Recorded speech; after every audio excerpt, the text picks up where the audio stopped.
The number one rule in sales is to know who you're trying to sell to. If you don't know who you're trying to sell to, you're trying to sell to the entire world. And if you're trying to sell to the entire world, you're not going to sell to anybody. Today, I'm going to explain to you how to identify your perfect customer for your lifestyle business. I'm how to write VSLs, and this is how to find your perfect customer. The first thing you have to know when you're trying to find your perfect customer is to know what type of transformation your product or your offer gives to your future customers. For example, for a McDonald's, the transformation is having you go from hungry to feeling full.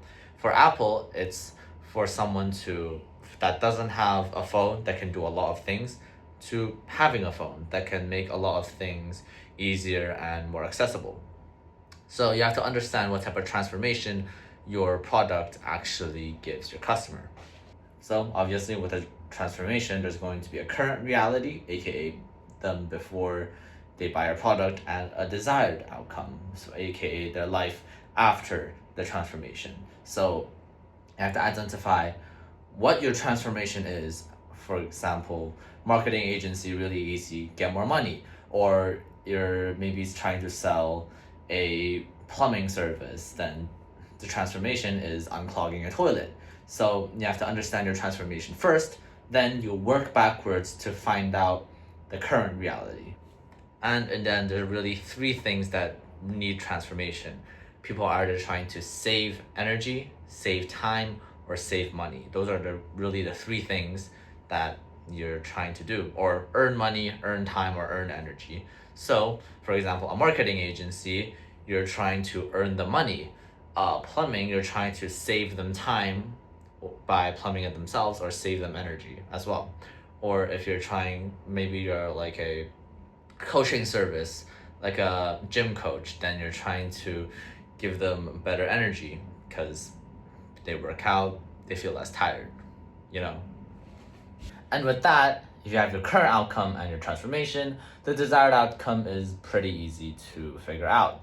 The only thing you really need to know is that when people say the desired outcome is not actually what they have. It's not like, even when you're making the money, more money isn't the desired outcome. The ability to buy things with that money, aka having time freedom or living somewhere better or just treating their friend and family well, though that's the desired outcome. If you had $1 million but you couldn't spend it, that's not good. You need $1 million, and the desired outcome is spending that money. And the next thing we're going to be talking about is price points. And you might be thinking, how does this relate to the perfect customer? Well, hear me out, okay? First, you have to understand how much you should actually charge. So my general rule for this is take the number you're like the lowest number you're willing to do for whatever you want to do. So for example, let's say you're a marketing company, and the cost to run ads, to get product placement, all of that costs around $10,000. And the work you put in days, weeks of like long hours, you're gonna charge 5,000 for that. That's $15,000. Charge 3 to 5 times that. So basic maths, you're going to charge somewhere from $45,000 to $60,000, something like that. You're gonna charge that amount of money 3 to 5 times the absolute minimum you're willing to do it for. So now that you have that number, and take that and assume that it's 5 to 15% of their monthly income. So let's say as a monthly retainer, it costs you $15,000. You're gonna charge them $15,000 every single month as a marketing agency to help them market their business or whatever. That $15,000 should be at most 15% of their monthly income. So not profit, just the revenue. So if their business is making 100K and they're spending 15K on you for your marketing, that's about right. So if you're charging $15,000 a month for marketing stuff, then try to find people that make $100,000 in revenue. And it's the same thing for everything else. And honestly, it depends on the severity. of what you sell. For example, a marketing agency to a businessman, that's very severe. But if you're just a plumbing company, then you're not going to have that big of a percentage of their monthly income. So that's just a general warning, but those are the two rules that I kind of figure out, especially with marketing and advertising related sectors. So the first thing I had you do was figure out the transformation, and with that, you know their current reality. Once you know their current reality and you know the desired outcome that they want, so you know where they are in life right now, or like what they're doing, you know what their dreams are or what they want to achieve, and you now also know approximately how much money they make with the price points. So these are just going to be some general traits of perfect customers that I'm going to list out to try and help you figure out your business's perfect customer. First thing, they're typically rich. Rich people are way easier to work with because they don't see money as money. They see money as a means to make their life better, aka make their life better with your product. So they're going to be willing to spend more, they're going to be easy to work with, and honestly, I'd rather have one client that pays more, that is easy to work with, rather than like multiple clients that are hard to work with, that don't pay as much, but maybe in total pays more, if you know what that means.